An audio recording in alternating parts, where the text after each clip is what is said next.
tardes, bienvenidos siempre aquí al Centro Peninsular en Humanidades y Ciencias Sociales. Hoy tenemos el gusto de que nos acompañe el doctor Benito Jesús Venegas Durán, y nos va a presentar Paisaje y Subsistencia, una perspectiva paleobotánica desde la antigua ciudad de Palenque, y pues una breve semblanza del doctor Benito. Él es arqueólogo por la Escuela Nacional de Antropología e Historia, es doctor por la Universidad Autónoma de Yucatán en el posgrado de Ciencias Antropológicas, ha sido representante de los alumnos del posgrado de la Facultad de Ciencias Antropológicas ante el Consejo Estudiantil de la UADY. Realizó una estancia de investigación en la Universidad Nacional de Colombia, sede Bogotá, participando en un proyecto arqueológico de excavación en el sitio Cerro Pinturas del Amazonas colombiano. Trabajó en el INAH por más de 10 años y entre diversos puestos estuvo como encargado de publicaciones del Museo del Sitio de Palenque, doctor Alberto Ruz Miguel. Ha sido encargado de las zonas arqueológicas de Palenque, Bonampak, Yaxchilán en Chiapas. Ha sido director de la zona arqueológica y museo del sitio de Comalcalco, encargado del Museo de la Sierra de Oxolotán, Tabasco, y también ha sido responsable de los proyectos de empleo temporal desde el Sol de Lina de 2009 al 2014 y recientemente parte del proyecto arqueológico Palenque durante las excavaciones en el sitio del Palacio. Sus intereses académicos están relacionados con el urbanismo, el análisis cerámico, la arqueobotánica, la paleobotánica, y análisis de jitoritos, así como actividades en áreas domésticas en el sitio arqueológico de Palenque, Chiapas. Y su investigación de la tesis doctoral se titula El Grupo Arquitectónico Limón, a través de sus materiales arqueológicos, nuevos aportes para la comprensión de las actividades de subsistencia de un conjunto residencial de la antigua La Granja. Y pues, las preámbulos lo dejamos al doctor.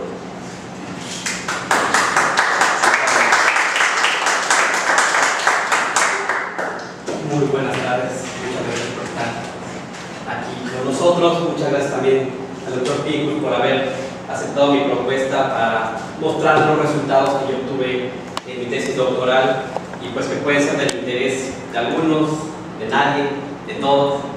Pues es para difundir lo que estamos haciendo también como investigación en la UADY, en el sitio de Palenque, y bueno, que puede también ser replicado en otros sitios, no solamente en Palenque, sino también puede ser replicado este análisis en sitios aquí en la península de Yucatán.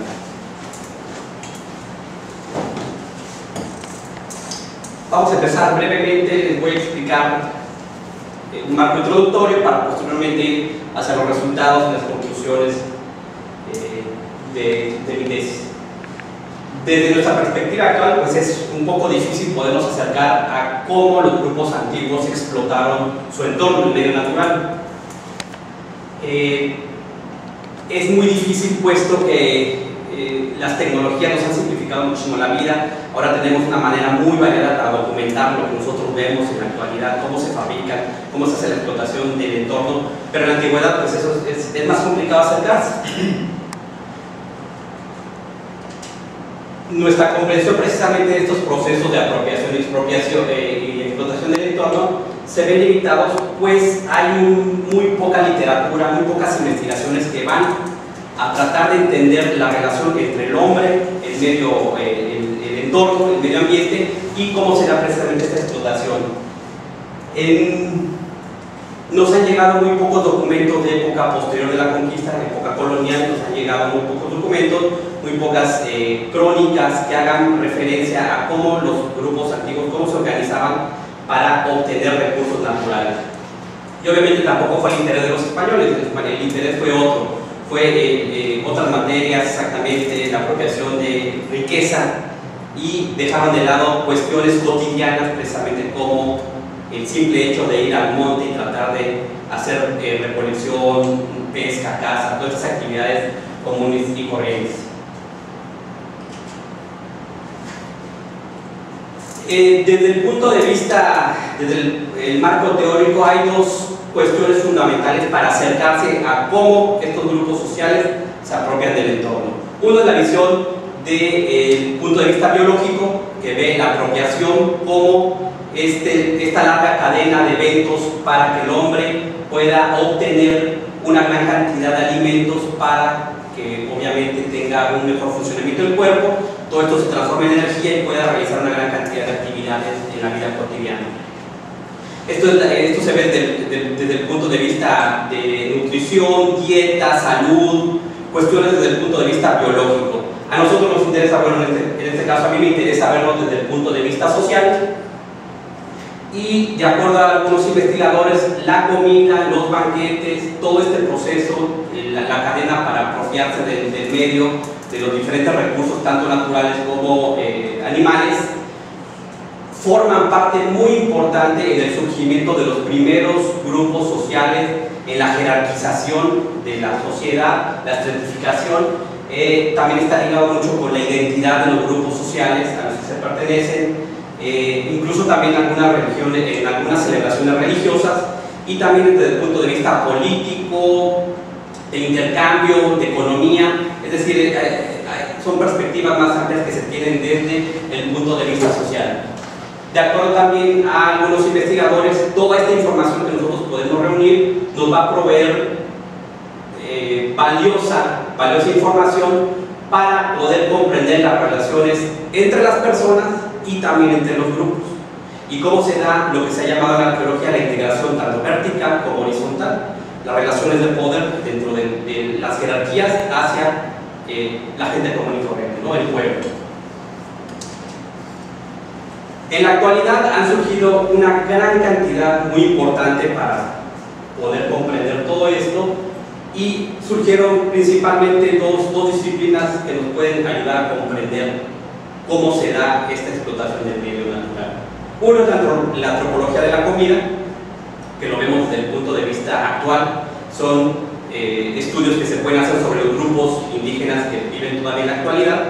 Y el otro es la arqueología de la comida, que desde el punto de vista de la arqueología trata de entender y comprender, mediante la excavación controlada y sistemática de sitios, la recuperación de los elementos que se tienen en la excavación, y de esta manera poderlos ligar, poder comprender cómo todos estos artefactos que nosotros recuperamos en las excavaciones nos van a ayudar a entender esta relación. En la arqueología de la comida, la mayor parte de los temas van sobre disponibilidad de alimentos, dietas, eficiencia, producción agrícola, sistemas de producción, especies comestibles disponibles, beneficios a la salud, costos, rutas de intercambio, poder, política. Obviamente son cuestiones que abren cada vez más el panorama de lo que nosotros tratamos de entender. Dentro de la arqueología de la comida se han puesto de relevancia igual una gran cantidad de enfoques. Van variando de acuerdo al investigador, al interés de la persona, el grupo, la universidad, ahí sí es muy variado. Pero para mi investigación solamente yo me centro en 4 aspectos muy importantes. Lo que son la agencia social, son las decisiones que el grupo toma y realiza para apropiarse de los diferentes productos que están a su disposición. La economía, el estatus, la desigualdad, que son también cuestiones que se basan, por ejemplo, en bienes que no tienen en un sitio, bienes de lo que se llaman productos de la élite, que por lo general son productos que no están en una región y que tienen que ser intercambiados con otros, y la posesión de uno de estos elementos pues va marcando la jerarquización también al grupo social al cual se pertenece. Por cuestiones de política también, entre los diferentes grupos sociales, el tener ciertos bienes pues marca también la política exterior, guerras, alianzas matrimoniales, conquista, una gran cantidad de decisiones que se tienen que tomar. Y por último, poder, el pertenecer a un grupo social que maneja o monopoliza ciertos productos, pues le da poder, estatus al interior de una sociedad o un grupo social. brevemente, nada más también les voy a hablar sobre la paleobotánica, la arqueobotánica. Son disciplinas que han ayudado a la arqueología a poder entender esta relación, y sus antecedentes se tienen desde 1826 con los primeros trabajos que se hacen en las tumbas de los faraones en Egipto, por tratar de simplemente descifrar y hacer una lista de todo lo que se iban encontrando. Como en Egipto son un clima que favorece la conservación de ciertos elementos, pues se hacía una caracterización muy interesante de todos los productos que se hallaban en estas tumbas de los faraones, y que nos permitió conocer los elementos que eran ofrendados y que formaban parte de la vida cotidiana, incluso para la comida, ¿no? de estos grupos. Hasta el momento sabemos muy poco sobre la variedad tan amplia que tenían los grupos antiguos de especies vegetales que manejaban. Basta solamente recordar, por ejemplo, que en Mesoamérica, en la región que nosotros habitamos, el área maya, el centro de México, el altiplano, todavía se sigue creyendo, se sigue propagando este axioma, esta verdad que no se ha dudado, no se ha contrastado, de que la alimentación se basaba en el chile, el maíz, el frijol y la calabaza, era la base primordial, y de ahí pues algunos se adicionaban algunos otros elementos. Esto se ha venido repitiendo desde los años 60, de los años 70 más o menos, lo cual simplifica, hace muy sencilla la dieta de los grupos antiguos. Si nosotros preguntamos a cualquier alumno de primaria, secundaria, oye, ¿qué comían en la antigüedad? Chile, maíz, frijol, calabaza. No hay un mayor interés por conocer qué otros elementos se integraban en la dieta de los antiguos grupos. Solamente, por ejemplo, por algunas comparaciones antropológicas, estudios que se han hecho en la parte del lago Petén Itzá en Guatemala, en la parte norte, se ha podido hacer un registro de que los grupos actuales de indígenas manejan más de 400 especies, tanto vegetales para alimentación como para medicina, para elaboración de herramientas, para una gran cantidad de cuestiones que se utilizan en la vida cotidiana. Es decir, no solamente es el maíz, el chile con la calabaza, sino es más una variedad, una lista muy amplia de estos elementos naturales. Es muy importante mencionar que para los años 50 y 60 los avances en los estudios paleobotánicos y arqueobotánicos se cimentan en unas investigaciones muy importantes que se hicieron en los primeros grupos sedentarios que estaban en la parte norte de México, en algunos grupos también del altiplano, en el área de Tehuacán, de Puebla, de Tamaulipas, de Oaxaca, que nos permitieron ayudar a entender cómo se dieron los procesos de domesticación de ciertas especies vegetales, precisamente como el chile, el maíz, el frijol, la calabaza, pero ampliándolo a otras especies como el agave, algunas yucas, otros elementos que se van incorporando a la dieta. Gracias a estos primeros estudios, pues ahora conocemos mucho acerca de la dieta de esos primeros grupos que habitaban Mesoamérica y que posteriormente evolucionaron en sociedades más complejas. Posteriormente, después de los años 60, 70, surgen los estudios que realizan los laboratorios, los estudios que realiza el Instituto Nacional de Antropología e Historia, con el laboratorio de prehistoria dirigido por el arqueólogo José Luis Lorenzo, que también hacen este esfuerzo por tratar de comprender cómo se hace esta apropiación del medio natural. Pero desgraciadamente se quedan simplemente como listas, como anexos en los proyectos al final, un mero ejercicio de caracterización que había y listo, solo simplemente se queda hasta ese nivel. Ya en los años 70, 80 surge en la UNAM, funda el laboratorio de paleobotánica en el Instituto de Investigaciones Antropológicas, y este laboratorio dirigido por la doctora Emily Macunde Tapia, pues empiezan también a hacer un esfuerzo para ir más allá, no solamente quedarse en esta lista, en este anexo al final de las investigaciones, sino ya ir centrando temas específicos sobre apropiación y explotación del entorno. Entonces vamos viendo cómo poco a poco van evolucionando estas investigaciones, y Posteriormente llegan también muchos proyectos norteamericanos, muchos proyectos que se hacen en una gran cantidad de sitios en el área maya, y de acuerdo a David Lenz, que es un gran investigador sobre temas paleobotánicos, hasta el año 2000 solamente había una lista de 12 sitios que tenían un estudio mínimo paleobotánico, es decir, un estudio por tratar de comprender esa relación entre el hombre y el medio ambiente. Solamente lo tenemos en 12 sitios. En la actualidad, haciendo un recuento, más o menos para el año 2015-2016, había menos de 100 proyectos en el área maya tratando de comprender esta dinámica, lo que nos abre un espectro muy amplio todavía de sitios por tratar de investigar, de tratar de comprender todo este proceso. Vamos brevemente a lo que es mi propuesta de investigación de mi tesis doctoral. Mi investigación explorará, trato yo de entender el grado en el cual los ocupantes de un pequeño conjunto residencial en Palenque manipularon el entorno, cómo lo explotaron para obtener alimento, y de esta manera también me va a proporcionar información para de esa manera yo entender cómo realizaron, por ejemplo, la larga cadena de la preparación de los alimentos, desde la obtención, la preparación hasta el preparado final. Pero no solamente eso, también me puede proveer información importante para tratar de entender qué tipos de plantas eran utilizadas también para medicina, de tipo medicinal, o también qué tipo de madera fue utilizada con fines, por ejemplo, para combustión, para fogones, o para construcción también.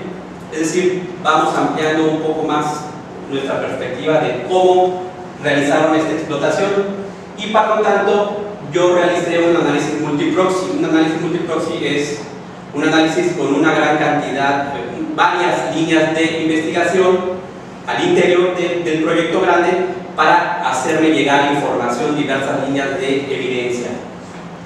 Por lo cual me permitiría, mediante la recuperación de plantas, semillas, frutos, madera, comprender cómo fue realizado esta explotación del entorno natural. Directamente de aquí nos vamos al sitio de Palenque. Creo que lo conocemos la mayor parte de nosotros.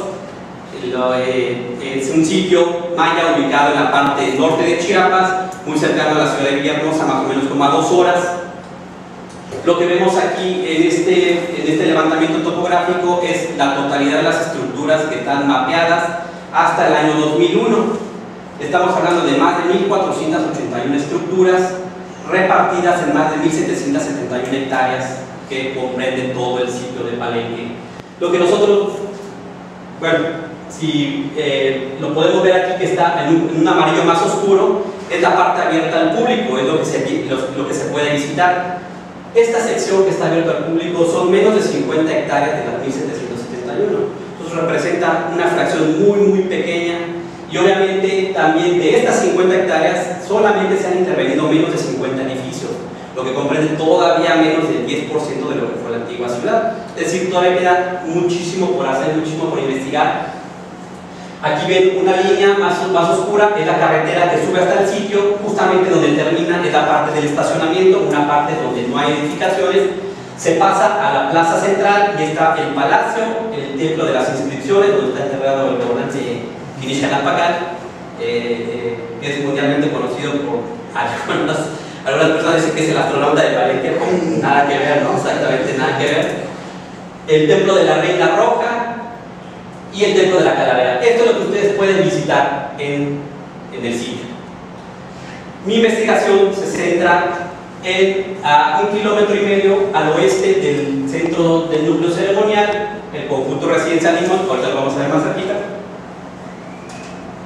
que es este pequeño conjunto habitacional, Grupo Limón, que está enmarcado dentro de 2 ríos, el río el Picota y el Piedras Bolas. El Picota es el río que está acá de azul, que va fluyendo hacia el norte y cae sobre unas cascadas, el río Piedras Bolas, y justamente el conjunto habitacional está encajonado entre esos 2 ríos, lo que a los antiguos habitantes les pudo proveer de elementos alimentación del río y de lo que pudieron haber tenido hacia el interior, hacia superficies planas donde ellos podían sembrar y cosechar sus alimentos. Dos fotografías nada más para que se ubiquen. Es muy difícil ver, la mayor parte son plataformas bajas, estructuras muy sencillas de no más de 60 centímetros. En algunos casos como este apenas superan los 2 metros de altura, que es en la parte norte, que está casi, no tengo apuntado, pero bueno, la parte superior casi donde se junta el río, y en la parte sur, norte y sur, que son las edificaciones más grandes, pero la mayor parte son plataformas bajas, como les comento, de no más de 2 metros, de un estatus, una jerarquía de una clase media, digamos, de media a baja, y solamente algunas estructuras que sí están ligadas a partes de la élite que vivía en el centro de la ciudad. ¿Qué se hizo? ¿Qué hicimos en campo? ¿Cuál fue nuestra metodología, tanto en campo como en laboratorio? Bueno, se realizaron la excavación de 7 pozos estratigráficos de 1 por 1 de 1 por 1 metro, para poder recuperar todos los elementos arqueológicos que nos pudieran ayudar a comprender cómo la gente de este sector vivía aquí. La mayor parte de los pozos se hicieron siempre en espacios abiertos, donde mediante analogías, hay muchos grupos en la actualidad, muchos grupos indígenas, que siempre la mayor parte de sus casas, el frente siempre está limpio, siempre está barrido, y la basura se acumula en la parte trasera o en la parte oeste. Por lo tanto, mediante analogías, y se han hecho excavaciones también ya en Palenque desde los años 40, 50, se ha confirmado casi al 100% este mismo patrón de que los basureros estratificados siempre están en la parte trasera o en la parte oeste de las estructuras, porque son los lugares menos visibles. Entonces ahí no importa que se acumulara la basura. Por lo tanto, aquí mismo en Palenque se escogieron estos espacios tanto abiertos como la parte trasera o la parte oeste para poder ubicar nuestros pozos estratigráficos, lo que me permitió en por lo menos 2 casos recuperar basureros de más de 2 metros de profundidad, con toda la secuencia de ocupación, tanto desde el abandono así como desde el inicio del conjunto habitacional. Para realizar las excavaciones se formaron 2 equipos para tener 2 pozos abiertos al mismo tiempo y poder recuperar de manera eficiente la mayor cantidad de material arqueológico: cerámica, lítica, obsidiana, figurillas, todos los restos de vegetales, semillas, carbón, todo fue recuperado de una manera sistemática. Ok. Y la excavación se realizó hasta llegar a roca madre, es decir, hasta horizonte estéril, donde sabemos que ya no hay ocupación, por lo cual tenemos toda la secuencia de actividad. Para obtener primero las muestras de restos macrobotánicos, es decir, de semillas y carbones, lo que se hizo, no lo tienen que leer, rápidamente les cuento, se extrajo 2 kilos de tierra por cada nivel que se fue excavando, es decir, cada 20 centímetros se sacaban 2 kilos de tierra de todos los pozos estratigráficos que se sondearon, y posteriormente el siguiente fue a realizar una sencilla técnica de flotación. ¿Qué se hace? En la tierra, el sedimento que se fue recuperando se puso en bolsas de microfilamento, que es el tul, que se utiliza para los velos de novia, que tiene la apertura más pequeña de 1 milímetro. Se fabrican bolsas con ese tul, se echa la tierra y en cubetas de agua se va metiendo en agua para eliminar todas las arcillas, lo que va quitando todo el lodo y nos deja las fracciones más ligeras. Hasta lo más pequeñito fue capturado en estos velos de novia. Posteriormente todo eso se seca, obviamente, y posteriormente se traslada al laboratorio para que con esta ya muestra ya limpia, ya lavada, se pueda hacer una separación. Ahí se separan y se recuperan los restos de semillas, de frutos, de carbones, caracoles, hueso, todo lo que pudo haberse recuperado dentro de esa muestra de tierra. De la misma manera se realizó un muestreo, recolección y un listado florístico actual. ¿Para qué? Esto nos va a permitir comparar lo que hay en la actualidad, las plantas que existen ahora, con lo que nosotros nos vamos a encontrar en el registro arqueológico. Y de esta manera tener una comparación de cómo estaba la vegetación en el pasado y cómo está ahora. Obviamente surgió un proceso de antropización, el hombre la modificó, el hombre la cortó y posteriormente salieron las plantas. En el tercer punto se realizó la separación, ya tenemos semillas, carbones, etc. En el tercer punto se separan los carbones y para nosotros poder entender y saber estos carbones, a qué especies arbóreas, a qué árboles pertenecían, se hacen unos protocolos habituales que se cortan de manera longitudinal y transversal para verlos en el microscopio, y existen en la red y existen en varios muestrarios cómo luce la madera de pino, la madera de chico zapote, y de esta manera nosotros con estos cortes podemos comparar lo que estamos encontrando con lo que existe en la actualidad. No varían ahí sí, las especies arbóreas no varían. Y el último punto que me sirvió para entender cómo también estaba el ambiente, el paisaje en Palenque, fue la obtención de fitolitos. Los fitolitos, rápidamente les cuento, son partículas microscópicas, son cristales de silicio o oxalatos de calcio, que se forman en las plantas. La planta, cuando está viva, extrae mediante las raíces el agua y todos los elementos minerales los va utilizando, como nosotros cuando bebemos. Se extrae la planta, extrae todos los elementos minerales que le sirven para su funcionamiento, y posteriormente, cuando ya no le sirven, empieza a excretar, a sacar el excedente de esos minerales, y cada especie, cada familia de plantas produce ciertos tipos de fitolitos característicos para esa familia. Una vez que la planta muere, esos fitolitos, esos cristales se depositan en el sedimento, en el suelo, y mediante técnicas de recuperación del laboratorio podemos extraer esos fitolitos y saber a qué tipo de planta pertenecían, lo que nos puede entender qué tipo de plantas estaban utilizando, qué tipo de plantas estaban explotando. Entonces, por lo tanto, es ir poco a poco, ir armando este gran rompecabezas con la evidencia que nosotros tenemos. Yo utilicé al final 3 protocolos diferentes. Un protocolo no siempre va a funcionar de la misma manera en todos los casos, por lo cual siempre hay que tratar de adaptarlo a las características de las muestras que se tienen. En este caso yo adapté el del profesor Gaspar Morcote de la Universidad Nacional de Colombia, donde yo realicé una estancia de investigación, y fue el que mejor me sirvió. ¿Pero por qué? Rápidamente les hablo. Las muestras de fitolitos fueron recuperadas en 3 pozos principalmente, que fueron los pozos más profundos que me dieron la evidencia más larga: en el pozo 2, en el 4 y en el 6.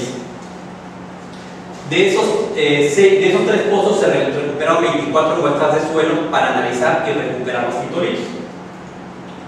Yo les comentaba brevemente que porque yo había utilizado el último protocolo, utilicé 3. Desgraciadamente los suelos en Palenque tienen un pH muy elevado y una gran cantidad de, casi como la concentración de calizas que tenemos acá en la península, se da también en Palenque. Por lo tanto, un solo protocolo no era necesario, por lo cual había que modificarlo.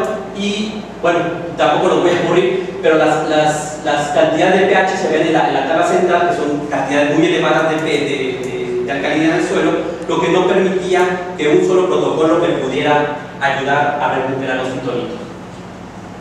¿Qué se hace? Con las muestras de suelo, mediante un proceso de lavado, que sería la primera fotografía, lavados constantes cada 24 horas en la tierra, se vierte sobre un vaso de precipitado, se le agrega agua, se deja de reposar para que se asiente la parte, todas las partículas más gruesas van para abajo, y posteriormente cada 24 horas hay que lavarlos con peróxido de hidrógeno al 50%. Esto se hace más o menos unas 10 veces, estarlos cada 24 horas cambiándolos. ¿Para qué? Porque el peróxido de hidrógeno se come todo lo orgánico. En este caso lo que me interesa es recuperar los cristales, los fitolitos, que no van a ser modificados por el peróxido de hidrógeno. En cambio, sí se va a comer todos los restos vegetales en este caso semillas, hojas, lo que haya ahí. Posteriormente se hacen lavados con ácido clorhídrico también al 25%, es decir, atacándolos cada vez más de manera química para que solamente me quede lo que a mí me interesa, que son los fitolitos. Se trasladan a vasos de los vasos a tubos de ensayo para poderlos manejar de mejor manera. Se hacen posteriores lavados hasta que al final se utiliza cloruro de zinc, que el cloruro de zinc se utiliza a una densidad de 2.3 miligramos por 2 mililitros por gramo, lo que lo hace que el cloruro de zinc sea más denso, vaya hasta la parte inferior y los fitolitos salgan porque son menos densos que el cloruro de zinc. Y de esa manera permite de una manera más sencilla poderlo recuperar, porque de otra manera no sería posible. Los fitolitos, como son muy pesados, van hasta abajo o del tubo o del vaso, lo que no me permitiría ni recuperarlos. Entonces tiene que hacer una sustancia que sea más pesada para que los haga flotar, salgan y de esa manera poderlos recuperar. Para realizar el estudio bioarqueológico, es decir, el estudio de los huesos, de los entierros, las condiciones de salud, edad, sexo, se contó con una muestra de 6 entierros que fueron recuperados en estas excavaciones y se trató de observar patologías que estuvieran ligadas a la dieta, es decir, si lo que ellos comían les estaba afectando, tanto si comían menos, si comían más o la disponibilidad que ellos tenían.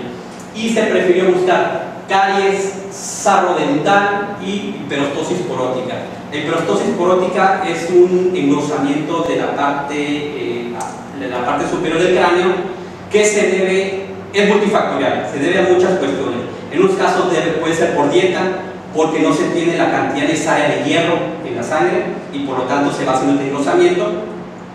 Puede ser también causado por anemia, sangrados profusos, continuos y permanentes, episodios de fiebres muy prolongadas durante la niñez y en el último caso por malnutrición. Entonces tratamos de buscar esta patología para de alguna manera ver si era consecuencia de la dieta que se tenía en este conjunto. Este análisis no lo hice yo, me ayudó una compañera del doctorado. En el caso también de los restos de fauna, de los restos de animales que fueron comidos, se mostró se contó con una muestra de 129 fragmentos de fauna de animales que fueron recuperados y que fueron analizados por otra arqueóloga, también especialista en estas cuestiones. Vámonos ya a la última parte, los resultados que tenemos de avance ya después de toda esta información conjugada.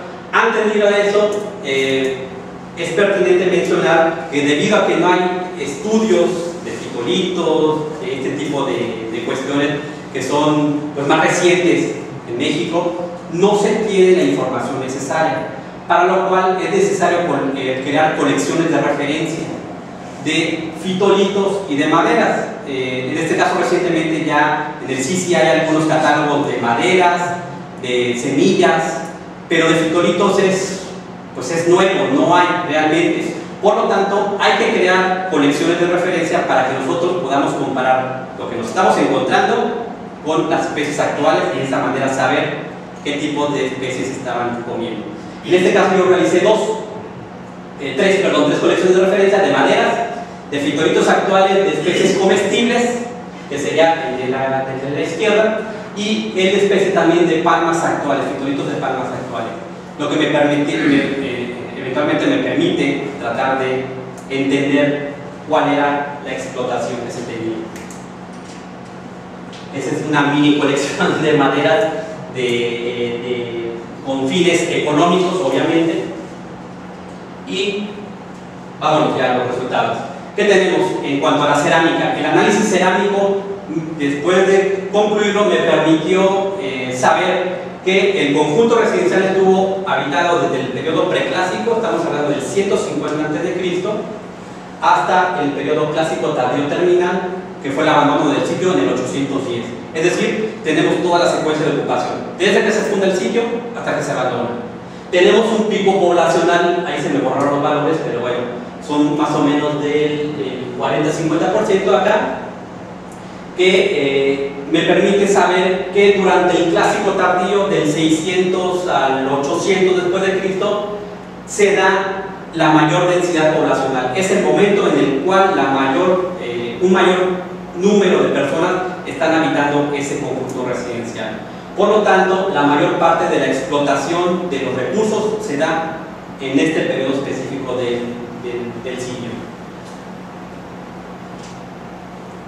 Después del análisis de los restos de fauna, me permitió recuperar restos de especies muy importantes que estaban siendo explotadas, que estaban siendo comidas, que no son de la región, en algunos casos, como el primero, que es el pez sierra, el segundo es robalo, la tortuga es la tortuga que se llama tortuga casquito, Quilosternus nacutum, el armadillo, 9 bandas, el huachinango, en este caso es la zarigüeya, que muy probablemente, no hemos encontrado todavía restos de que haya sido procesada, entonces probablemente sea que posteriormente de estos animalitos que entran a hacer sus madrigueras y que mueren ahí por alguna cuestión y quedan, muy probablemente sea en este caso, pero las demás especies sí tienen, los huesos presentan evidencia de que fueron explotadas, tanto hervidas como cocinadas a fuego directo. Las marcas en los huesos lo determinan. Y la última especie, que es un caracol que es muy común en la región de Palenque, que es Pachychilus iniorum, que sería el caracol shuti o shute, que está por toneladas, no es toneladas, pero bueno, una gran cantidad, una abundancia que sorprende. Es importante mencionar que todavía en la actualidad este caracol es explotado, es comido. Lo encontramos en el conjunto residencial en todas sus fases de aprovechamiento, desde completo, que quiere decir que lo estaban trasladando de los ríos que estaban cercanos hasta el lugar donde estaban las plataformas habitacionales completos, y en algunos casos ya lo habían comido porque le habían retirado el ápice, la parte final que permite que pueda ser succionado o jalado de mejor manera. También es pertinente mencionar que este caracol en específico solamente se da en lugares donde hay agua limpia. Por lo tanto, en algunos casos, en este caso solamente les voy a hablar aquí del Palenque, en este caso ya se viene a contradecir un poco lo que generalmente se hablaba de que al final del clásico tardío, cuando ya los sitios están colapsando, hay gran contaminación, no hay suficiente abundancia de alimentos, es decir, se pinta casi como la película de Apocalipto, ¿no? Que ya todo está en declive. Realmente no vemos una gran cantidad de ellos hasta el periodo final de ocupación, lo que indica que tenían pues buena agua limpia, donde ellos los podían seguir recolectando, y en gran cantidad, es decir, que también pues estaba siguiendo, era parte fundamental de las proteínas que estaban ingiriendo. Dentro de las semillas que pude recuperar yo en todo el sedimento, solamente les muestro una parte porque sería muy tedioso estar mostrando cada una de las fotografías. Tenemos especies muy importantes como la primera Cisampelus pareira, que es una especie ahora que utilizan los grupos actuales de Guatemala y de México, de Chiapas, como una cura contra la mordedura de las víboras. Es una cura para el veneno de las mordidas. La segunda es sea maíz, que siempre damos por hecho que esto, ¿no? Este axioma de que en todos los sitios se comió maíz, pero no hay evidencia física palpable de que sí lo estuvieran realizando. Esta es la primera ocasión que en Palenque se tiene la evidencia palpable de que estaban consumiendo maíz. La segunda es una semilla, la tercera, perdón, es una semilla que se llama Crotalaria longirostrata, chipilín, ¿lo conocen? Que está sobre todo en sur de Tabasco, norte de Chiapas, sur de Tabasco. Se utiliza para la fabricación de tamales, el tamal de chipilín. Incluso Tabasco y Chiapas se están peleando ahí la paternidad de quién es, de dónde es originario el tamal de chipilín. Bueno, pues las evidencias más tempranas ya las tenemos en Palenque. Aquí está la evidencia más temprana, por lo menos el 600 después de Cristo, de que están haciendo uso del chipilín para la fabricación de alimentos. Vitis tilifolia, la uva silvestre que se tiene como una enredadera, algunos casos es medicinal, en otros casos simplemente es una planta más, pero en algunos grupos sí lo utilizan, sobre todo en el norte de Chiapas todavía, en los altos de Guatemala, sí es utilizada todavía como medicinal. Tenemos aquí en el centro Crescencia cujete, que sería la jícara con la cual se utilizan ahora en muchas artesanías, pero que en época prehispánica pudo haber sido utilizada como una herramienta. Se le corta la parte superior, se le saca el recto y puede ser utilizada como un cuenco para transportar, como ahora sería ¿cómo le llaman acá? Creo que el lec, que será el lec, que no se abre completamente, sino simplemente una tapita para poder transportar agua a cualquier lugar. Y tenemos acá Capsicum nano, Chile. Entonces, como ven, tenemos especies tanto comestibles, medicinales y también de algo que podemos utilizar como herramientas, ¿no? Instrumentos para la vida cotidiana. Esas son las fotografías. Aquí les muestro un graficado brevemente rápido. En la parte superior tenemos las especies. En algunos casos son árboles como la ceiba pentana, se recuperaron semillas de ceiba. De cecropia es este árbol que se llama el guarumbo. Tenemos Vitistirifolia, el chile, cecropia, que también es otra variante del guarumbo, cisampelo, sea maíz. Y lo interesante aquí es que también tenemos pimienta de hoy, que es la pimienta que se utiliza pues ahora para condimentar los alimentos. También se estaba utilizando en época prehispánica, lo que también va ampliando la posibilidad de combinaciones con ciertos alimentos para eso, para utilizarla como condimento. Tenemos también, bueno, Ficus máxima, que es este palo, el matapalos, que es el amate. Lo conoce el amate también. Vegetación de árboles, obviamente, que muy probablemente proveyeron sombra. Y lo interesante es que tenemos Psyllium oaxaca, que es guayaba, que es otra especie comestible, que incluso está representada en el sarcófago de Pacal, donde fue enterrado. En los lados del sarcófago están los abuelos de Pacal, y uno de ellos precisamente está brotando de un árbol de guayaba. Entonces, es decir, que era un árbol que muy probablemente fue pues, muy importante tanto en la dieta como en la conservación del sitio. Nos vamos ya a la parte de los entierros. De la muestra de los 6 entierros, realmente desgraciadamente, debido, como ya les comentaba yo, a la alta concentración de pH y de carbonatos, no permiten la conservación adecuada de los restos. Por lo tanto, los huesos estaban hechos polvo, mata. Ustedes los pueden tocar y se deshacen. El que presentó el mejor estado de conservación es el entierro número 4, que lo tenemos aquí. Se ve el cráneo estaba descansando sobre una vasija, y en la parte del cuello este personaje tenía un pendiente de jade con la forma de un mono. Muy probablemente por su jerarquía social tuvo una mejor alimentación y por lo tanto se conservó de mejor manera sus restos óseos. Y eso también lo podemos saber porque presentaba solamente caries, que era común, no había, como ahora dentista en época prehispánica, no había el cuidado necesario, y por lo tanto la mayor parte, se puede decir que casi entre el 95 y el 98% de los individuos presentan caries, no al grado de que afectara su salud. También presentaban un desgaste muy marcado de los dientes, y eso es debido a que en Palenque no se tenían el basalto para realizar los metates, sino se hacían con roca caliza. Entonces, cuando se está moliendo el metate, se van incluyendo partículas, fragmentos de caliza, lo que hace que uno al morderlo, comerlo, inmediatamente lo mastique y se va desgastando. No traje una fotografía también porque dije ya, muchas fotografías van a morir, ¿no? Pero si ustedes miran el desgaste dental, es increíble ver cómo se acababa la dentadura, precisamente debido a que no tenían basalto y tenían que estar comiendo pedazos de piedra, desgraciadamente. La última parte es que también este esqueleto presentaba hiperostosis porótica, esta enfermedad que les comenté, que es multifactorial, no podemos saber en este caso si se debió a la mala dieta o porque de pequeño tuvo un proceso muy prolongado de fiebre. Realmente no lo podemos saber, pero en general los restos óseos presentan un estado de salud bueno, no digamos excelente, pero decente. En cuanto al paisaje, estos son las partículas, estos son los fitolitos, los que yo tengo encerrados en círculos, en este caso de acá. Muy interesante, ¿por qué? Porque me permite conocer cómo estaba el ambiente, es decir, qué especies estaban en ese momento, porque yo lo estoy recuperando directamente del suelo. En este caso se encontraron evidencia de dos familias muy importantes, los panicoides y los festucoides.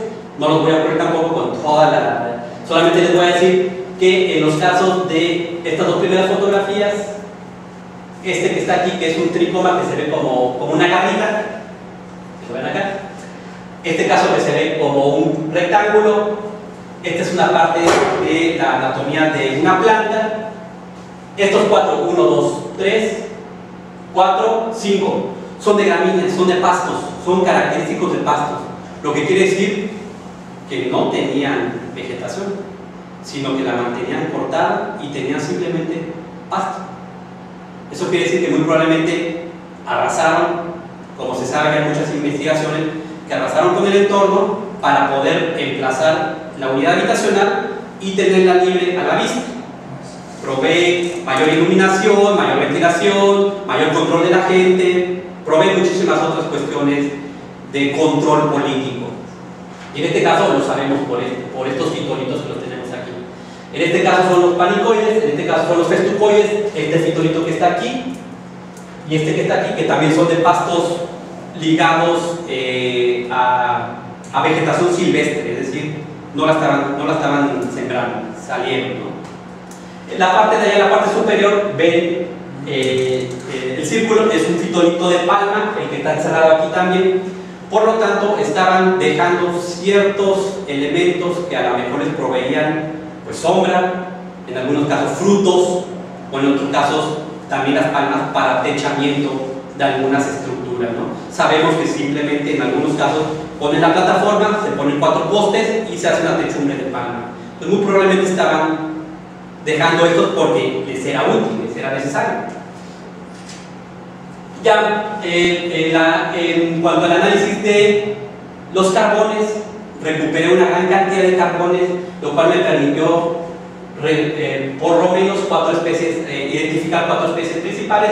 Pino, que el pino no es originario de Palenque, el pino lo tuvieron que haber traído de los Altos de Chiapas, por lo menos de Ocosingo o de San Cristóbal, que sería lo más cercano que queda a Palenque, son más de 150 kilómetros. Entonces tuvieron que haberlo traído de esta región y se encuentra una cantidad muy importante. Era utilizado por la mayor parte por su calidad para poder ser utilizado como madera para fogones, porque arde bastante tiempo también por las resinas que tiene el pino. Cedrera odorata, cedro, que es común en muchos sitios mayas. El otro Tabebuya rosea, que es el macuilis, este que tiene la florecita rosa, que muy probablemente pudo haber sido para construcción. Y Calophyllum brasiliense, que es la madera de barí, que también el barí es una madera muy dura, que por lo general siempre se ocupa en construcciones. Entonces estamos viendo en conjunto con los fitolitos que están dejando las especies que a ellos les sirven, que a ellos les funcionan para los fines que ellos están persiguiendo. En los casos, Spondes purpurea, que también produce alimento también, y la última no fue posible identificarlo ya hasta la especie, simplemente se quedó en la Brucerácea, que es la familia, que son una gran cantidad de árboles que pertenecen a esta familia. También se recuperó sedimento ya esto quedó fuera de mi investigación doctoral debido a que para realizar los análisis de gránulos de almidón en herramientas líticas como metates, manos de metates o cerámica, se utiliza un reactivo que no es muy común encontrar, lo que es el cloruro de cesio. Es muy caro y es muy difícil poderlo conseguir porque pues, no cualquiera lo utiliza, lo tienen que traer de Alemania, entonces ya esto quedó fuera, pero yo lo comento aquí porque será en una fase posterior que ya podré complementar con el análisis de gránulos de almidón qué estamos encontrando, qué estaban moliendo en los metates. Y lo podemos saber porque los gránulos de almidón se van incrustando en las paredes tanto de los metates como de las manos de metates y también de la cerámica, porque como son muy porosas, precisamente van buscando estos lugares. ¿Cuáles son las conclusiones a las que se han llegado?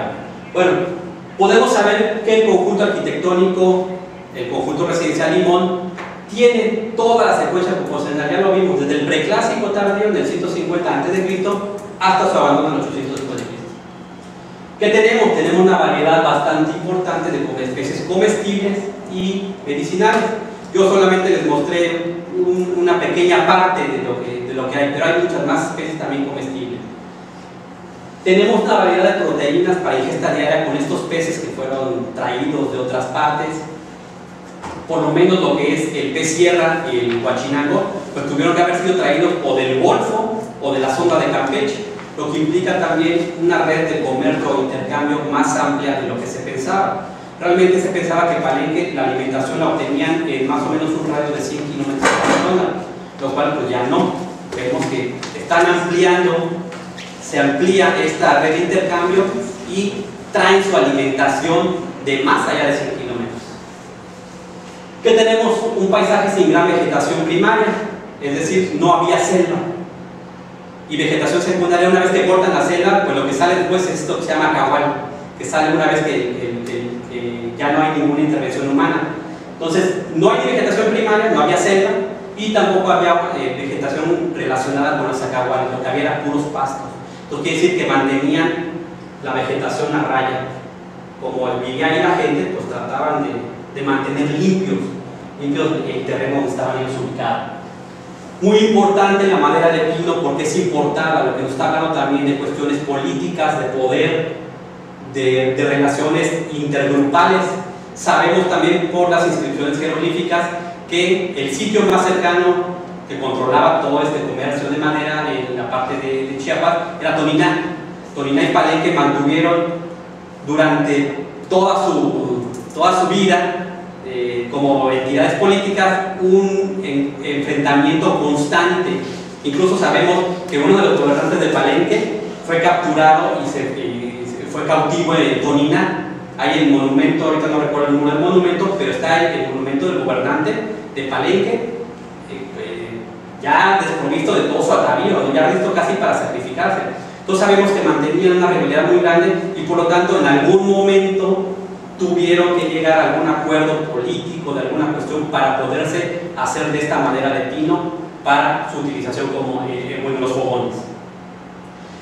Ya relacionado con este paisaje sin gran vegetación, con la alta concentración de gramíneas, los fitolitos de pastos fueron encontrados tanto desde el nivel de superficie como hasta el horizonte estéril. Lo que quiere decir que es constante, es decir, no dejaron que la vegetación creciera durante todo el periodo de ocupación del sitio. Bueno, por lo menos del conjunto, perdón. Hablamos también de un manejo forestal. Están utilizando las especies que les convienen, las palmas, los árboles, las especies de árboles frutales que les están sirviendo y beneficiando y muy probablemente los mantienen en las inmediaciones. Por lo tanto, esta gran disponibilidad de madera que se encontró en la identificación de los restos de carbones. Y bueno, los indicadores mínimos de patología, como les comentaba, no hay grandes enfermedades que se puedan ligar a una dieta deficiente. Por lo tanto, la dieta que se pudo encontrar mediante la evidencia tanto vegetal como de animales, pues nos habla de que tenían pues, una disponibilidad bastante amplia, no tenían grandes problemas de salud, por lo menos en este conjunto, porque si ya nos movemos hacia el palacio, hacia el templo de las instrucciones, bueno, pues ya son cuestiones diferentes porque manejan otro tipo de dieta, ¿no? Sabemos, por ejemplo, que en el palacio se tiene una alta ingesta de venado, lo cual no tenemos acá, entonces lo cual también da un acceso diferencial a los animales. Allá estaban comiendo venado, acá no, es decir, que tenían otra jerarquía, otro estatus social. Y bueno, básicamente esto fue lo que me quería compartir con ustedes. Es un poco de lo que se puede entender ahora de toda esta visión de cómo los antiguos grupos van explotando su entorno y cómo también puede afectar su salud. Muchísimas gracias por su atención.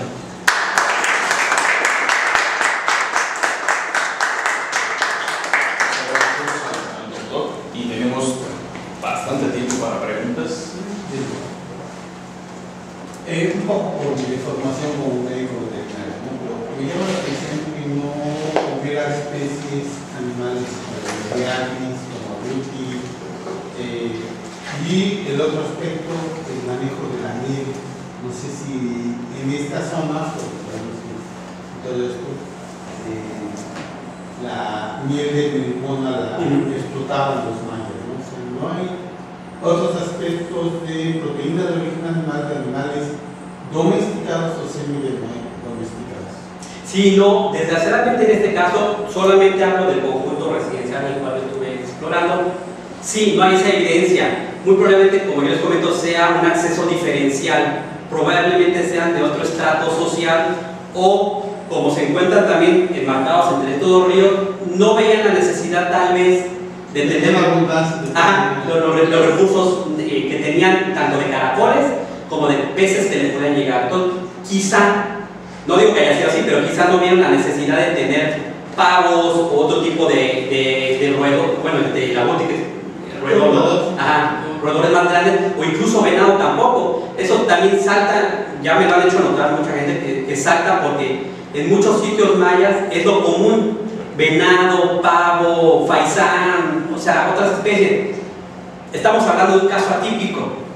Entonces, eso es lo interesante, de que vamos viendo pues otras perspectivas, otros manejos, otros intereses. En el caso de la miel, me fue posible recuperar semillas, fueron semillas de siliche, que es este árbol que está relacionado con las abejas.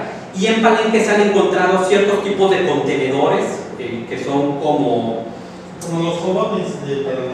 Ajá, exactamente. Y no se había encontrado hasta el momento para qué servían en Palenque, pero yo solamente encontré una semilla.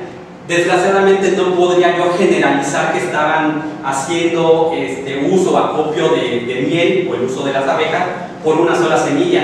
Entonces, por eso tampoco ni siquiera lo menciono, porque van a decir, pues no puede ser que con una semilla estés hablando de eso, ¿no? Pero muy probablemente, si tenemos este tipo de evidencia en las vasijas, sí pudieron haber utilizado. Sería hacer análisis químicos en los contenedores directamente para saber qué estaban conteniendo ahí, en ese caso de esos contenedores específicamente. Pero ya va fuera. Y el otro aspecto muy interesante es que mantuvieron su jardín durante cientos de años. Sí. O sea, fue una ciudad habitada con jardines, con las gramíneas, sí, porque no hay un proceso de sucesión secundaria. No. Entonces, mantenían el jardín, pero ¿qué del traspatio? No manejaban ellos el traspatio. O sea, algunas especies, como manejan las comunidades mayas en la producción de traspatio. Tal vez sí lo hayan. Bueno, no sé si puede haber el mapa para que veamos el conjunto. Sí. Para que podamos también entender un poco. Se ve un poco pixelado, pero vamos a ver. Las curvas de nivel aquí van bajando hasta la parte inferior.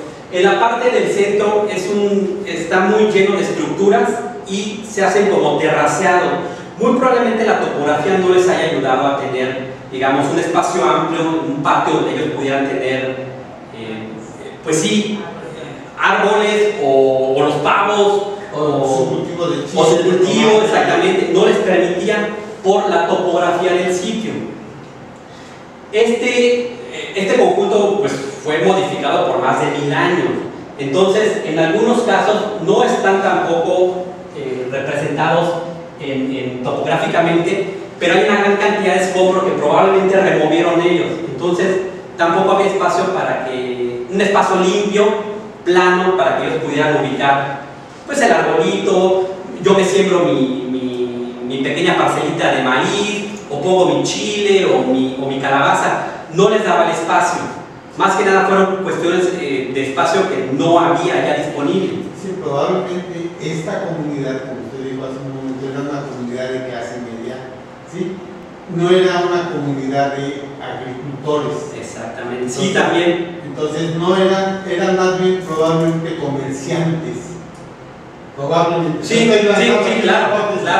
Y por tal motivo no tenían las labores de campo. Sí, no tenían la necesidad, porque alguien más les proveía lo que ellos necesitaban de maíz. Por el tipo de alimento externo que tienen. Claro. Sí, no, y el Huachinango y el pez sierra, pues tampoco era tan sencillo de como poner a la esquina y consíguete 1 kilo, ¿no? Y no eran tan baratos. Exactamente, también no eran tan baratos, entonces tuvieron que haber sido pues costosos en cuanto a obtenerlos y costosos en cuanto a distribuirlos. ¿Y cacao? No, es que a mí me faltaría un muestreo más intensivo en vasijas para saber los contenidos, porque realmente una tesis doctoral en estos casos son reducidos en cuanto a tiempo, en cuanto a recursos, y se trata de hacer un poco para abarcar lo más posible. Pero mi interés es ese, es ir hacia ver, por ejemplo, las vasijas en museos. No importa que las vasijas ya sea parte de una colección de un museo, mientras no se ataquen con ácidos como clorhídrico o peróxido, las partículas ahí están. Simplemente hay que hacer el trabajo de recuperar el sedimento de esa vasija, analizarlo y poder saber qué es lo que contenía. Entonces, a mí me interesa en un futuro no muy lejano, 1 año, 2 años, poder hacer eso. Hay muchas vasijas aquí en el Museo de la Cultura Maya o en el Palacio Cantón, que por ejemplo, y eso lo sabemos por un caso específico en Chiapa de Corzo, un sitio que está cerca de Tuxtla Gutiérrez, hay vasijas que tenían glifos de cacao. Les hacen el estudio, el análisis para ver qué contenían y contenían chile. Entonces, una cosa es lo que te indique que a lo mejor contenía a lo que realmente tuvo en su momento. Y es muy interesante también en Palenque que nos hemos encontrado muchas vasijas, glifos que dicen tamal o atole. Sería muy interesante saber qué ingredientes formaban ese tipo de bebidas o ese tipo de alimentos. Entonces, ese sería ya un paso más adelante, posterior. Sí, y finalmente los estudios que se han hecho sobre la milpa de Barrera, todos ellos te dan, en fin, hablan de que en la milpa actual, digamos de los años 50, con los grandes años, toda esta cuestión, hay cerca de 300 especies que se cultivan en la milpa maya. Claro. Sí, estos estudios del lago Petelitza, al norte del lago Petelitza, 400 han encontrado. Entonces, no, o sea, de cultivada, ¿no? Ah, ya. Cultivadas, sí, sí. No, por acá 400 utilizadas, explotadas en total, sí. Pero sí hay una variedad más amplia de lo que sabemos ahora. Sí. ¿Todas preguntas? Lo que usted tenía preguntas. Pues muy interesante la presentación, la verdad, muchas gracias. Me pareció también sumamente interesante el tema de los caracoles como indicadores de la calidad del agua. Sí. Hoy en la actualidad se encuentran esos caracoles. Sí, todavía en la actualidad, incluso por cuestiones de tiempo, en los sedimentos de fitolitos me fue posible recuperar diatomeas, que son estos microorganismos microscópicos que también solamente están en ambientes de agua limpia, son bioindicadores de la calidad de la limpieza del agua. En el caso de las diatomeas y de porque se han hecho estudios actuales, todavía hay en estos ríos de Palenque, todavía hay su presencia. Y el caracol, el paquiquilos, también todavía lo encuentras en una cantidad impresionante. Quiere decir que todavía no está tan sucio como esperaríamos, debido a que Palenque está en una meseta, y los ríos que vienen provienen de los altos. Entonces van bajando y llegan a Palenque y ya después caen hacia la ciudad. No pasa en otras ocasiones como que al revés, primero está la ciudad, contaminan y luego pasan por el sitio, ¿no? En este caso, primero está el sitio y abajo está la ciudad, lo que de alguna manera permite que el agua esté pues, más limpia. Y todavía, incluso ahora vas a Palenque a cualquier restaurante y te lo ofrecen como comida. Se llama caracol en verde, que es el paquiquilus en hoja de momo, que la muelen con maíz, con chile, no recuerdo con qué más, epazote, no sé qué más, y te sirven como un caldo, como si fuera una sopa. Y es muy apreciado porque contiene bastantes proteínas el caracolito. ¿Esa tortuga no es el pochicoque que comen en Tabasco? Sí, es el pochitoque que en algunos casos le dice tortuga casquito, La especie es Gynosternum acutum, que sería pochitoque. Exactamente, también esa tortuga no es originaria de la parte de Palenque, sino es traída de la parte ya pegada con Tabasco. En Tabasco sí se consume comúnmente. ¿En Pejeragato? No, Pejeragato no. Pero es muy curioso porque ahora, el año pasado estuvimos excavando en el palacio, en la parte de la casa E, que es una de las casas que está dentro del palacio, y incluso salió en el National Geographic, ahí encontramos una máscara, bueno, un rostro de pacal modelado de estuco. Bueno, arriba de eso todavía había una piscina, un estanque, un reservorio de agua, donde encontramos kilos y kilos y kilos de restos de tortuga, de pochitoque, de robalo, de mojarra, de una gran cantidad de peces. Entonces, como apenas se encontró el año pasado, se está haciendo la propuesta de que muy probablemente tenían el estanque ahí los criaron, ahí los tenían, los alimentaban de alguna manera y posteriormente hacían acuacultura. Exactamente. Esto es nuevo porque lo acabamos de encontrar apenas el año pasado. Entonces también es algo nuevo porque no se tenía esa percepción de los mayas que tenían pues ese manejo ya tan avanzado, ¿no? Y rápidamente, no tengo la presentación aquí, pero fueron tan, en su manejo tan preciso para hacer este estanque que toda el agua que caía de lluvia la dirigían hacia la parte del palacio, la parte norte del palacio, y por diferencia de alturas el agua se iba concentrando en la alberca, contenedor, estanque, pecera, como quieran llamarle. Entonces sí era algo que realizaban de manera cotidiana y entonces fue precisamente dirigido a realizar esa actividad. Entonces es algo nuevo también, vamos conociendo poco a poco un poco más de esto, ¿no? Yo quería preguntarte si el ramón no es una especie asociada también al sitio, como de pronto se pueden ver como en varios sitios arqueológicos antiguos en Yucatán. No conozco la zona, me encantaría conocerla, pero tenía duda con esa especie. Sí, el ramón no lo encontré yo en el muestreo, ni siquiera en semillas que estuvieran a nivel de superficie, no fue posible en este sector, pero sí está presente en otros lugares del sitio. El ramón es utilizado, bueno, se ha propuesto que es en la actualidad, y algunos grupos también lo utilizan como forraje para los animales, en épocas de sequía o de cuando no hay mucho alimento, el ramón se da para que coman los animales.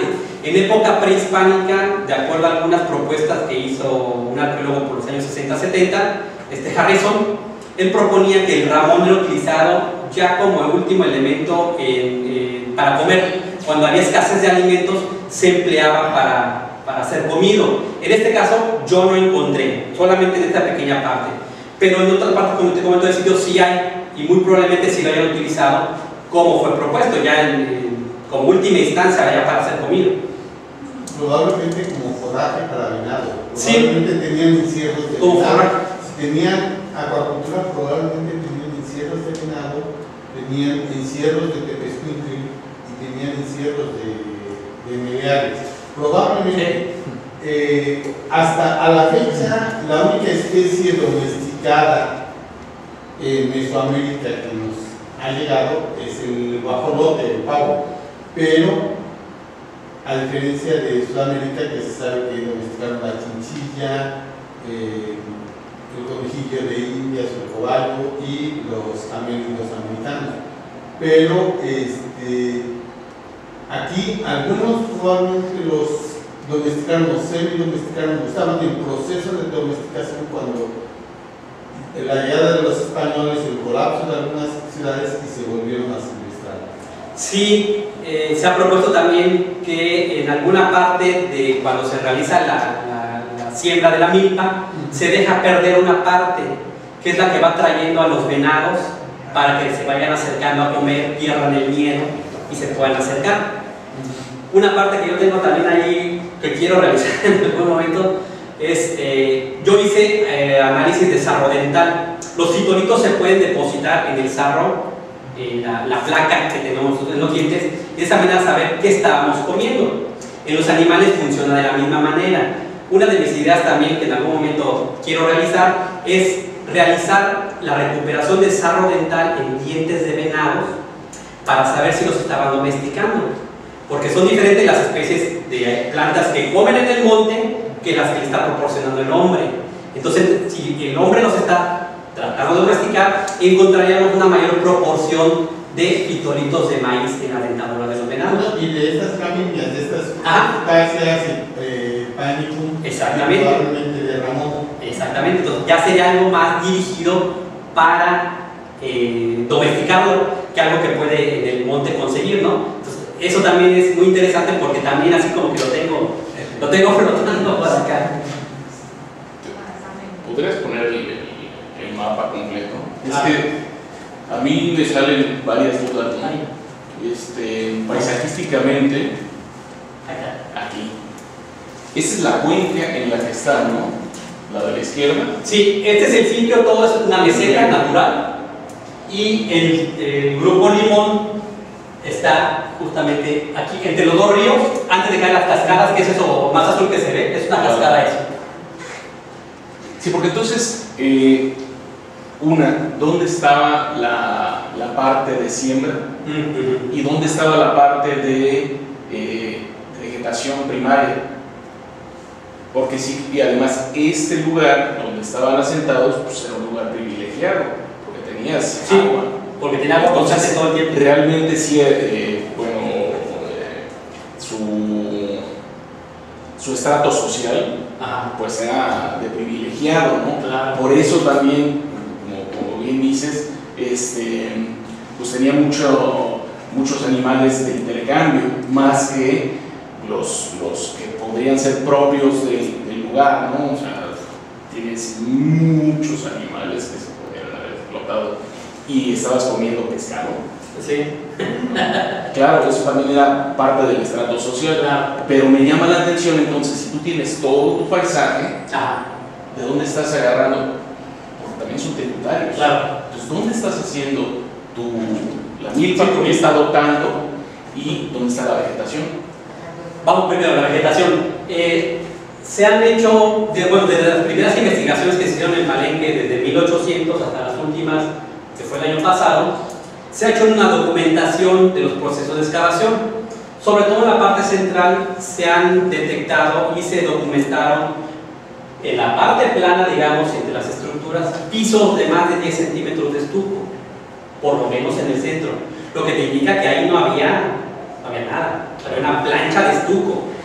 Entonces quiere decir que no tenían un solo árbol, por lo menos en la parte central. Te sirve para controlar la población, puedes estar viendo, para cuestiones defensivas, para simplemente cohesionar a la gente y mantenerla tranquila. Pasa en la actualidad. Hacen un conjunto residencial, un fraccionamiento, y que hacen primero, borran todo. Ya después construyen y te ponen un arbolito, dos, listo. En época prehispánica pasa casi lo mismo, por lo menos en el sitio de Palenque. Sí hay documentado que en la mayor parte de las plazas públicas no había ni un solo árbol. Entonces la vegetación primaria, de plano, ahí va. Incluso hay una reconstrucción hipotética muy más acercada a lo que los arqueólogos han dicho que puede ser, de National Geographic, en donde se ve desde la parte del grupo de las cruces una perspectiva de aquí hacia allá, y no se ve absolutamente nada, se ve todo plano, salvo un arbolito por aquí, otro por allá. Entonces sí, en esas cuestiones no. Vamos ahora a la segunda cuestión: ¿dónde estaban los campos de cultivo realmente? Las propuestas que se han hecho, porque yo en los datos que encontré no hay fitolitos relacionados con maíces, porque el fitolito de maíz es súper característico, no se puede confundir con otro pasto. Entonces los pastos que yo encontré no están relacionados con el maíz, lo cual descarta que en ese sitio estuvieran sembrando, cosechando o haciendo explotación del maíz. Lo que se ha propuesto por varios investigadores es que justamente en la parte que está acá, y ya en la parte donde caen unas cascadas, ya es una parte plana, son las planicies que dan hacia la parte de Tabasco, que la mayor parte estaban en esas partes planas que se utilizaban porque son hectáreas de lugares planos. En cambio acá, pues la topografía no te lo permitía. En esta parte plana sí es más sencillo y se ha propuesto que está ahí. Si algunos han ido por allá, conocen la entrada del Parque Nacional Palenque, donde está la caseta de la CONAM, donde está un restaurante súper conocido que es el Panchan. Bueno, en esa parte de ahí, todo eso era plano. Toda esa parte de ahí era la parte que se supone se utilizaba para la explotación más intensiva en cuanto a producción agrícola.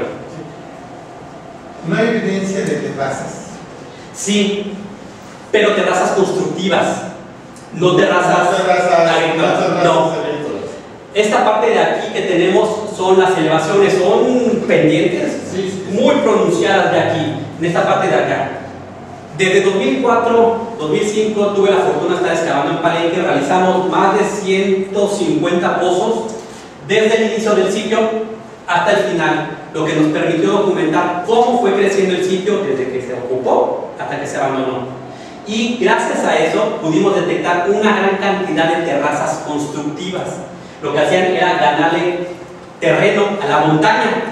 Entonces construían un muro y una terraza. Un muro y una terraza. Y de esa manera iban ganando espacio, sobre todo esta parte de aquí que ustedes ven, aquí o acá, que ya están casi en la pendiente, pero eran cuestiones constructivas, nunca encontramos nada agrícola. Ahora, probablemente donde está la ciudad actual de Palenque también es una zona llana. Sí. Ahí también pudo haber sido el área de cultivo, que está también relativamente cerca. Sí. Sí, porque van, todos los ríos van para allá. Entonces muy probablemente hayan aprovechado. Lo más cerca es esto, pero sí, también pudo haber sido allá, ya explotando más, haciendo más intensivo, pudieron llegar hasta allá. Entonces tenían su zona habitacional en las zonas altas, no inundables, y en las zonas bajas. Exactamente, sí, muy probablemente. Y también es que como esta es la parte plana, es una meseta, cae, hay un precipicio y la parte de atrás están las montañas. Entonces es casi imposible poder acceder estratégicamente colocado. Exactamente. Una curiosidad, Sí. ¿qué poblaciones iban que había en ese sitio? Así como... Ajá, ya en la época de máximo apogeo, digamos que en la gráfica que les presenté, que es el clásico tardío, entre el 600 721 después de Cristo, porque ya del 721 al 810 es una caída muy marcada de la población. En su época de máximo apogeo, solamente lo que estamos hablando aquí, el núcleo central, pudo haber tenido alrededor de entre 8.000 y 9.000 habitantes. Para época prehispánica es una densidad impresionante. Lo vemos ahora en términos modelos de, ay, no, pues eso no es nada, pues no es nada ahora. Pero en época prehispánica, eso era una ciudad muy importante. Controlaba todo el norte de Chiapas, sur de Tabasco. Más de 250 kilómetros alrededor controlaba Palenque. Y era tanta la densidad poblacional que en este caso los edificios que están acá y que están por esta parte de acá incluso son de 2 o 3 pisos. Es decir, en la primera planta como departamentos ahora. Y eso no sucede en muchos otros sitios porque tiene pues espacios amplios, ¿no? Aquí no, ya no había, siguieron metiendo a la gente, bueno, te construimos un segundo piso, ya no alcanzan, pues vete al tercero. Entonces sí están abarrotando y con estas terrazas constructivas están ganando terreno para seguir poniendo y creciendo y poniendo más habitaciones. Palenque no tiene muralla, ¿verdad? No, la muralla es la muralla natural, que es el precipicio y la montaña. No necesitamos. Tengo una pregunta. Cuando yo visité hace 2 años Palenque, en el área arqueológica central, tengo la curiosidad referente a la estatura. Porque hay una, creo que hay como una medida de cómo eran los mayas en la ciudad de Palenque. Entonces, no sé si en su investigación se pudo confirmar que la estatura era baja o era media. Me impresionó mucho. Claro. Eso. Bueno, en la mía no, pero hay ya muchos estudios bioarqueológicos de restos óseos y la estatura promedio en los hombres era de 1,55 y en las mujeres de 1,40 a 1,45. Sí eran de estatura baja. Incluso se puede ver en el peralte, que es de los escalones, que es la superficie donde nosotros pisamos el escalón. Ese es de la huella. Luego está el peralte. Si ustedes visita del sitio es muy pequeño, uno no puede poner el pie completamente pues, de frente, siempre tiene que hacerlo como de lado. Precisamente la talla de la gente era muy pequeña. Incluso el único que sale de esa proporción es el gobernante Pacal, que tiene una estatura creo que de unos 70, unos 75. Por lo tanto, lo ligan a que era un personaje que no era de la región, sino era de otro lugar.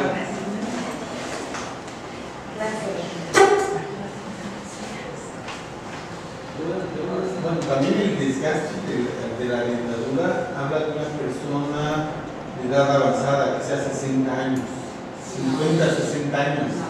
No, la persona que encontramos con toda la dentadura ya desgastada tenía entre 25 a 35 años.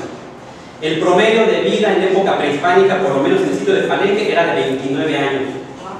El promedio de vida. Ya uno llegaba a 29 años, ya estaba, ya le daban su bastón. Entonces, debido a las condiciones de vida, el medio de la selva es el medio más hostil para el hombre para poder subsistir. Entonces, las condiciones de trabajo eran difíciles. Y las condiciones de trabajo, pues todavía peor. Entonces sí, el promedio de vida era 29 años, ya llegando a esa edad ya estaba grande. Y, por ejemplo, también se han hecho estudios de una mujer de 10 partos, solamente 2 eran exitosos, debido a todas estas complicaciones que se daban en cuanto a salud. Entonces, pues más estaban acabando también, por ejemplo, las mujeres. La reina roja que fue encontrada al lado de Pacal, su cuerpo presentaba un avanzado estado de osteoporosis, de artritis. Incluso la doctora que realizó ese análisis, la doctora Vera Tisler, que es profesora de la UADY, comentaba que en algunos casos la mujer ya tenía las manos como garras porque ya no podía mover las manos de la artritis tan deformante que ya tenía. Eso debido a que tuvo pues, una gran cantidad de embarazos y ella tuvo por lo menos 4 exitosos, no sabemos cuántos más no lo fueron. Y eso consume una gran cantidad de recursos en una mujer. Entonces, por lo tanto, se deteriora de una manera más avanzada. ¿Está? Una me hace, como dicen, curiosidad científica. Mencionas lo del tamaño de los escalones, como un reflejo de lo que tenían como estatura. Lo mismo sucede en Teotihuacán, por ejemplo. La pregunta es si allá también eran chaparritos o más bien era un asunto selectivo, ¿no? De a ver quién subía. Es que hay exactamente esas dos teorías. Por la cuestión arqueológica, hay los restos óseos que pueden comprobar pues, que sí eran personas de estatura baja. Incluso muchos de los grupos indígenas actuales son de estatura baja, no son altos. Eso muy probablemente también por analogías podemos saber que en el pasado pues eran personas bajitas. La otra teoría está esta, de que era algo selectivo, de que yo no, pues es más fácil que yo vaya subiendo de manera directa y yo pueda ver hacia el edificio. En cambio, si yo voy de lado, pues voy viendo hacia abajo y de esa manera ya no voy mirando. Me están viendo desde arriba. Ajá, pero ya no volteo y ya no tengo esa irreverencia. Ajá, exactamente, ya no voy yo viendo al suelo, me tengo que fijar y de alguna manera ya no le falta el respeto a la deidad, al dios, al gobernante que está habitando ahí. Entonces, esas dos teorías, yo realmente me voy más bien porque hay la evidencia física de que son grupos que eran de estatura baja, realmente nunca fueron altos. Incluso las primeras cartas de relación de los españoles, ellos comentan que los grupos indígenas se asombraban porque los españoles pues, también eran altos, flacos, y luego en ese caballo pues lucían más altos, ¿no? Realmente siempre fueron de estatura pequeña. Eso es fácil más o menos de documentar con la medida del fémur en muchos de los entierros, sí. Que es el hueso fundamental. La estatura. Realmente la estatura de una persona está dada por el fémur y la tibia. Sí.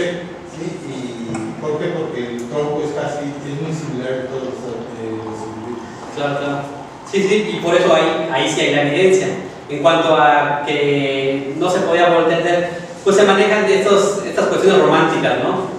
O estos mitos, y muchos de estos mitos, siempre que llega uno a un sitio, son los guías primero que dicen, no, es que no podían voltear porque no podían ver a los dioses al rostro. Puede ser, pero realmente no hay evidencia. Pues muchas gracias.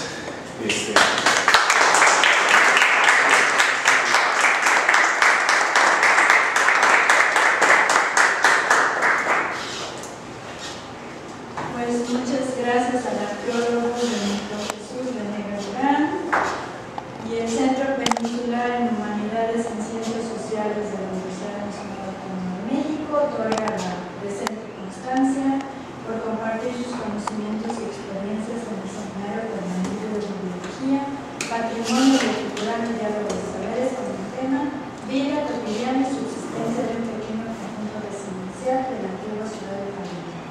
Una mirada paleoetnobotánica llevada a cabo en esta sede de Panamá, firmada por el director, doctor Adrián Pérez. Muchísimas gracias. Gracias.